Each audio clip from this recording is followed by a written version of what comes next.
സൗർ ഗുഹ കാണുമ്പോൾ സിദ്ദീഖ് തങ്ങളെ ഓർമ്മ വരികയാണ്.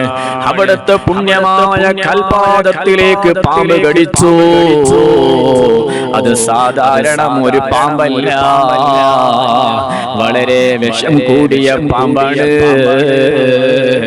ആ പാമ്പ് കടിച്ചപ്പോൾ പോലും മഹാനായ സിദ്ദീഖ് തങ്ങൾ ഞാൻ എന്റെ കാല് വലിക്കില്ല,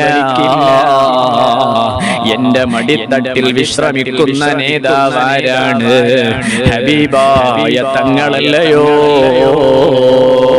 ഞാൻ എന്റെ കാലവടന്ന് പിൻവലിച്ചാൽ എന്റെ നേതാവിന്റെ ഉറക്കം അവിടുന്ന് പോരൽ സംഭവിച്ചാലോ, ഉറക്കത്തിൽ നിന്ന് അല്ലാഹുവിന്റെ റസൂൽ ഉണർന്നാലോ, അതുകൊണ്ട് എന്റെ വേദനിച്ച കാല് ഞാൻ പിൻവലിക്കൂല എന്ന സിദ്ദീഖ് തങ്ങളെ ഓർമ്മ വരികയാണ്. നാളെ സ്വർഗ്ഗത്തിൽ സിദ്ദീഖ് തങ്ങളെ കൂടെ ഒരുമിച്ച് കൂടണേ.